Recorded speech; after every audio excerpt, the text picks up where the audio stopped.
We have valence electrons and core electrons. We can take the electrons that are in a given atom and break them into two groups. So valence electrons are the electrons in the outermost principal energy level for the main group elements. They are the electrons in the highest principal energy level. For those main groups, very conveniently, the group number corresponds to the number of valence electrons. And these are the 1A, 2A, 6A, 8A group numbers. Okay? So group 7A has 7 valence electrons. Group 2A has 2 valence electrons. All of the other electrons that aren't valence electrons are core electrons. They're on the inside of the atom. And the number of valence electrons has a huge effect on how atoms behave, both their chemical and physical properties. And this explains that periodic law. So the periodic law, you know, you're going along 3, 4, 5, 6, 7, 8, 9, 10, and then it repeats, and these have common properties. So neon and argon have some common properties. Fluorine and chlorine have common properties. What else do they have in common? Their number of valence electrons. Fluorine and chlorine both have 7 valence electrons. So this down here is like a partial electron configuration. You could think of it as what's added on to helium or what's added on to neon. So sodium here has the same core electrons that neon has plus this 1. So this is the valence electron. Magnesium has 2 valence electrons. Phosphorus has 5 valence electrons. 2 in the 3s and 3 in the 3p. Any questions?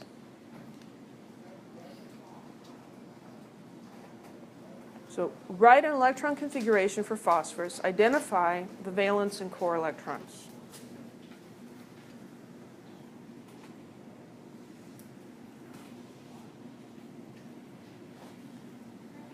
Well, how many electrons does phosphorus have?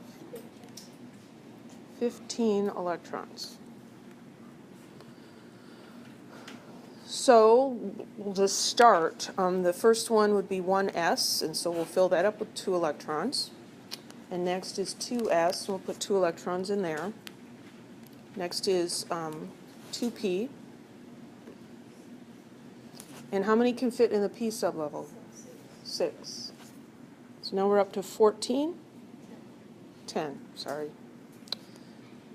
So then 3s and 3p. So we need 15. So we've got 2 plus 2 plus 6, 10, 11, 12. So we must have 3 here.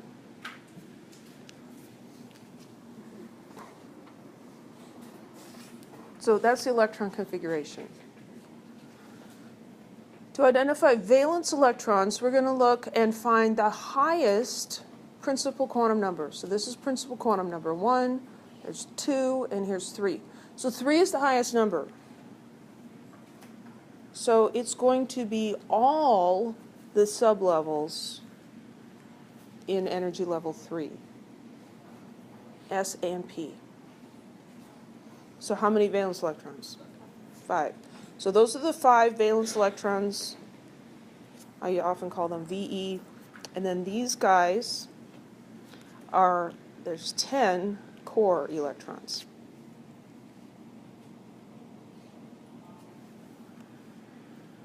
If you have something larger,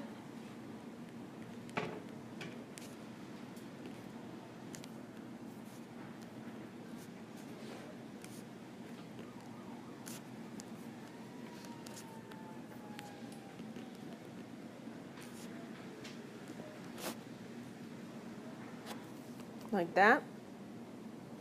First of all, what element is that?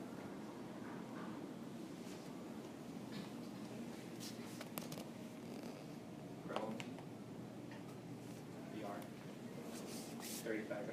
Yeah, it's bromine. One way you can identify something from its electron configuration is just by adding up all the exponents. How many valence electrons? 7. So if you know what the element is, the fastest way is look at the periodic table. What group is it in? That's the number of valence electrons. But if you've got this electron configuration, then we're looking at what's the highest principal quantum number? 4. There's 4. This is also principal quantum number 4. So you have to add those together, and this has 7 valence electrons. Any questions?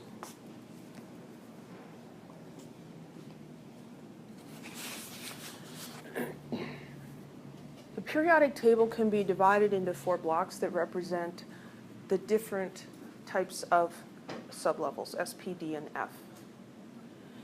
So the group number for a main group element gives us the number of valence electrons, and the row number, the period number on the periodic table, gives us the highest principal quantum number where those valence electrons are.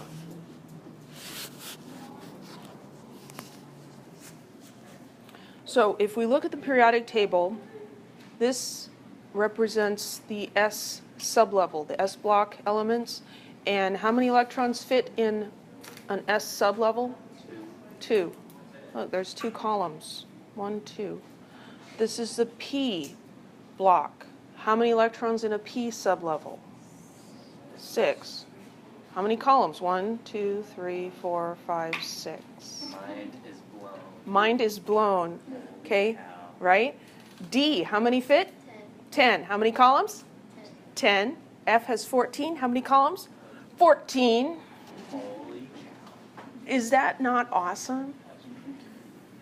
We did not set this up based on our knowledge of sublevels and quantum orbitals or anything like that. Mendeleev put this table together before they knew what electrons were,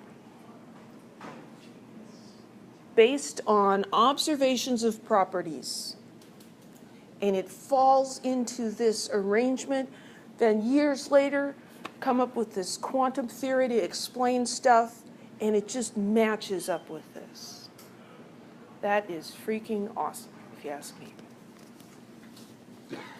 So that business with all the split levels is all in here. We just need to learn how to decode it. So the period number corresponds to the principal quantum number. N equals 1, N equals 2, etc. So beryllium has 1, 2 electrons in the 2s. So here's the principal quantum number, 2, S block, there's 2. We go over to chlorine. This is in the... Those are the valence electrons? Those are the valence electrons, yeah. So chlorine has valence electrons in the 3rd level. So we've got 3s, 2, we just count over 1, 2, so there's 3s, and now we're into 3p. 1, 2, 3, 4, 5. So what we've written here is the last part of the electron configuration. What would come after, say, for chlorine, neon, right? If you're doing the electron noble gas shorthand version. The D block, when I look at this, I think that it should go like that. Shouldn't the next step just be down 1? It looks like that to me. So I imagine, I don't know what I did there. Press the wrong button. What I imagine is that this sank. Okay, it used to be up here and it sank down. Of course, that's not what happened, but it helps me remember. So this first row in this D block is not N equals 4. It's 1 less than that because it sank down. So these are all N minus 1. So 3D, 4D, 5D, and 6D. Okay. When you get over here, this isn't sunken, so this is 3D, and this is back to 4P. Okay. if you look along here, we've got 55, 56, 57, 72. Wait a minute. That's not how we count. What's going on? 57, 58. These guys are down here. This is normally how we show a periodic table because it fits on a screen or on a piece of paper. In our classroom, because we have a wide, short place for our periodic table, we cut it, and that's actually what it should look like. So on this periodic table, you take a pair of scissors, and you just cut it right up there, and you insert this, just like it is on the wall. This block is sunken also. So if you look at that on the wall, compared from scandium and yttrium, this looks like it's sunken down one more step than it should be also, right? So these guys were n-1. The guys down here are n-2. So this first row came from period 6, 6 minus 2. For these guys, n equals 4, and the next one is n equals 5. So this is the 4D sublevel filling up. This is the 5D sublevel filling up. 5F, sorry. 4F, 4F, 5F. These are Ds.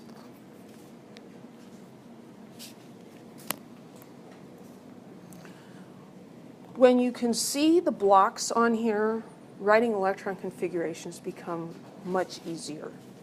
Okay, so if we were going to do, say, gallium, right? You imagine just starting up here. Okay, so I've got 1s. What's up with helium being over here? Like hydrogen, helium is a little element. It's like one of the little siblings that gets away with stuff. So in terms of electron configurations, he should be over here.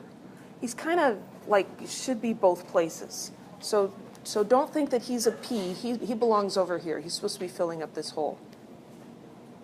So we've got 1s, 2. Here's 2s, 1, 2. 2p, 1, 2, 3, 4, 5, 6. So 2p, 6. 3s, 2. 3p, 6. 4s, 2. This is down 1. So it's 3d all the way across, 3d, 10. And then for gallium, this is then 4p1. So this periodic table will show you the order of filling. And I really think that's the best way to do it because you're always going to have a periodic table if you need to do electron configurations. Any questions?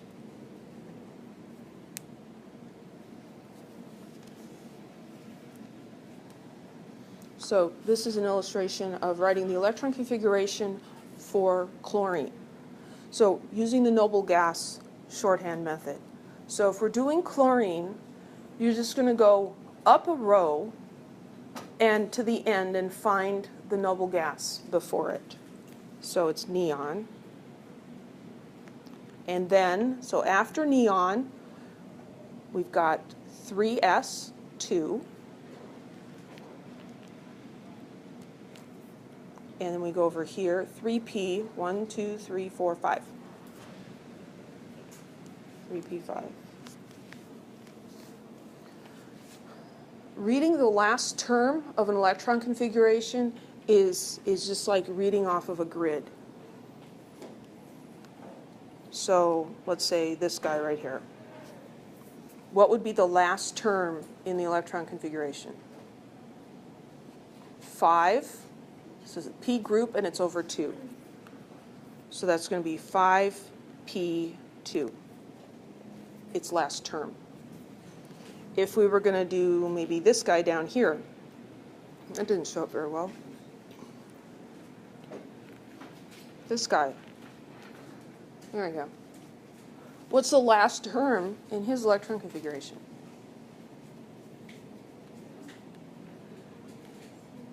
So this is where they jump down. So this is 4 and 5, right? So this is 4F.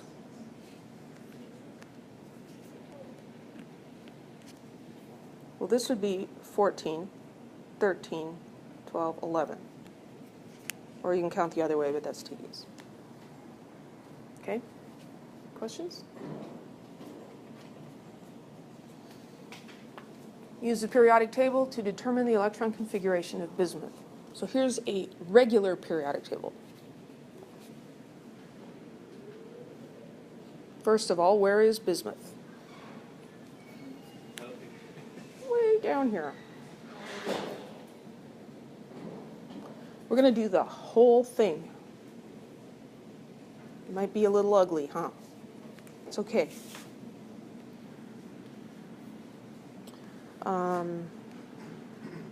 So what's the first one?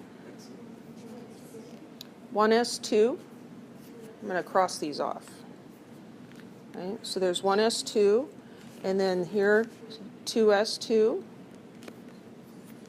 That's 2p6. And there's 3s2, 3p6, 4s2, and then this is a D block. It's down 1, so 3d10, and then this is back up again, 4p6. What's that one? 5s2, and we've got 4d10. Oops. Thank goodness for that resume button. 5p6, 6s2. This is challenging. Okay, now we get this guy, and then it goes down here. So we're not going to split that 1D off by itself. We're going to lump it in with the rest of them. So down here, this is 4F, right? 4F, we went all the way across, that's 14. So you just kind of ignore what you said that?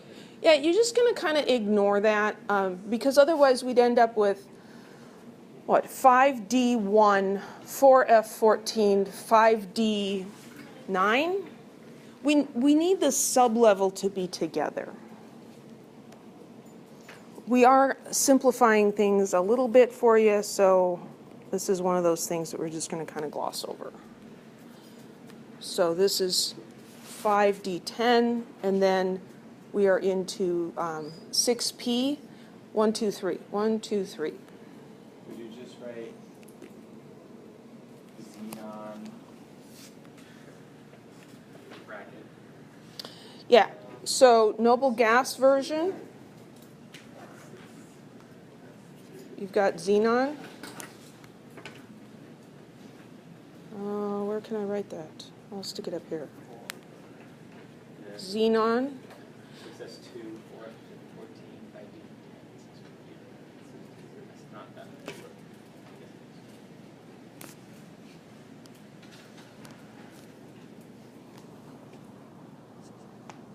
Once you learn to see it on the periodic table, it's easy, That's so much easier. right? Last semester I wrote down the little hotel type of thingy. Yeah, you do the arrows, yeah. I decided I'm not even going to mention the arrow thing anymore. This is so much better. You do. 6? What do you mean? Why is xenon 6? There's the noble gas, and then you go to the next level. This is 6s2. So you could only put the noble gases in the bracket? And then You can only put the noble gases in the bracket. So for bismuth, if we want to do noble gas shorthand, we go up to the previous noble gas, xenon. And then we're going to write out what comes after it, 6s2 and the 4f14 and the 5d10 and the 6p3. Still not sure about that? I can just watch that sugar. Okay. On the exam, are you going to specify what you want us to do? Or? That's a good question. How's this work on an exam? Am I going to specify? Okay, so do you think I want to look at 60 of those and figure out, did you do it exactly right? No, I don't want to figure that out.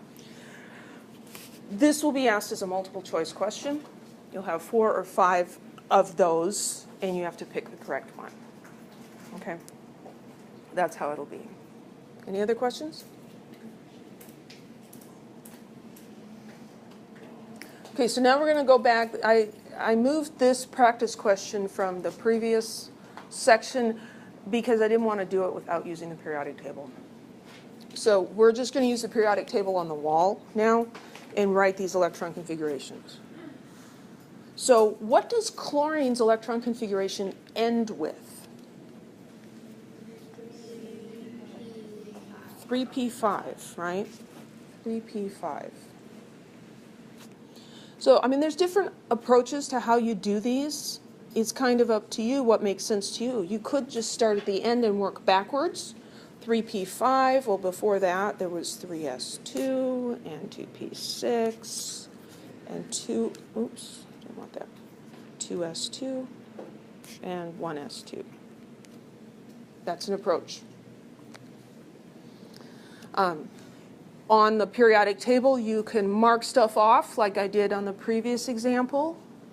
You will have a paper periodic table that you can work with on an exam. Silicon, let's just start from the beginning. Just go along the periodic table till we come to it. So there's 1s2 and 2s2 and then 2p6. And then 3s2, and 3p, how many? 2.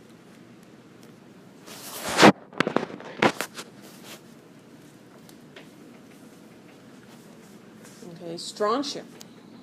Right? After a while, you can just rattle these things off. 1s2, 2s2, 2p6, 3s2, 3p6. Okay, so we finished up the 3rd period. Now we're on to the 4th period.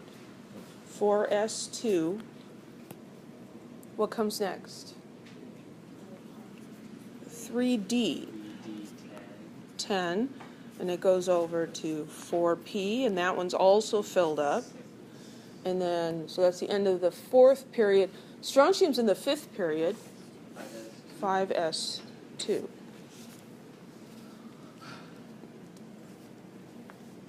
Okay. Do you need me to do oxygen? No. Okay. Two people.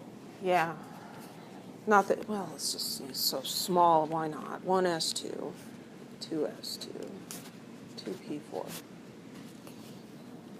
One way to check your work is just add up the superscripts and make sure that they add up to the correct number of electrons. If they don't, you've obviously got something wrong. Okay, so that's all wonderful. Of course, there have to be some things, right? So irregular electron configuration. Because of the sublevel splitting that we talked about, the 4s sublevel is lower in energy than the 3d. But the difference in energy there is very small, and if you have other factors, it can override that. For the transition metals, some of them have some irregular electron configurations, where the NS level is only partially full or doesn't fill at all before the N-1D level. And these electron configurations have been determined experimentally. And so what can happen is, if we look at orbital diagram, if this is 4s,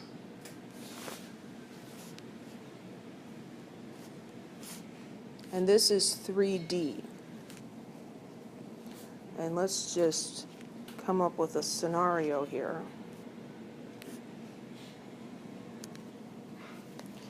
So if you have this element and it would fill up this way as predicted, which element is this?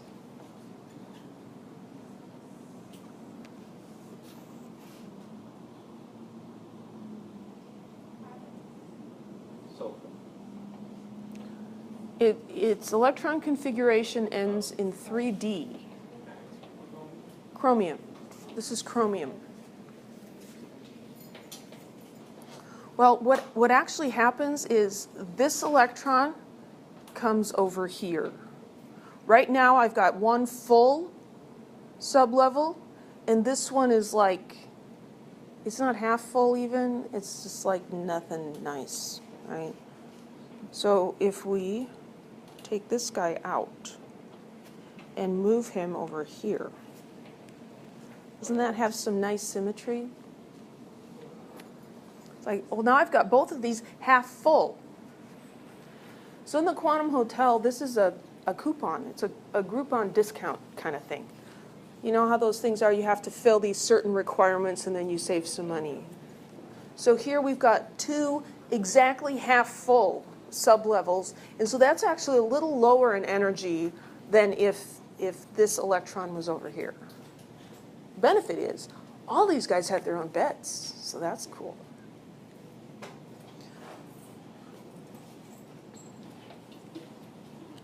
So that was chromium. What could happen? Let's say we're going along like this. What element is this?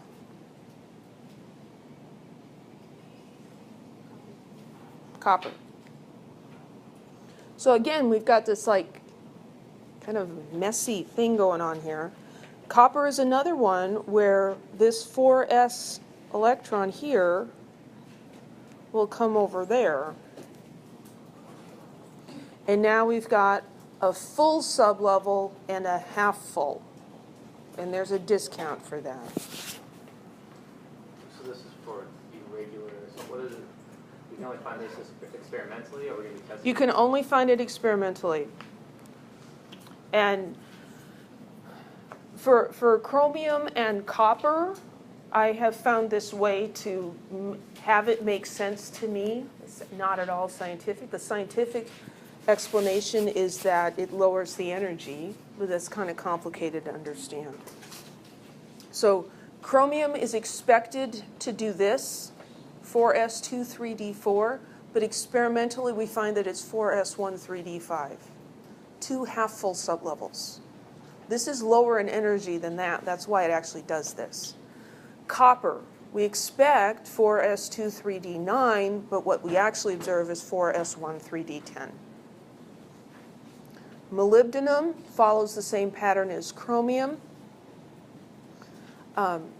Ruthenium, I don't know why he does that. That just doesn't make a whole lot of sense. That's irregularly irregular. And then palladium, 5s2, 4d8, both of those 5s electrons go over to d, and so you've got 0 and completely full. So irregular electron configurations are out there. These are the ones I want you to remember. Just chromium and copper. What experimental are found to be, or just expected? Yeah, I should probably put that differently. Let's do it this way. I want you to be able to tell me that this is the actual electron configuration for chromium and copper. And then just be aware that there are other irregular ones. Okay? What was looking for copper? Sorry.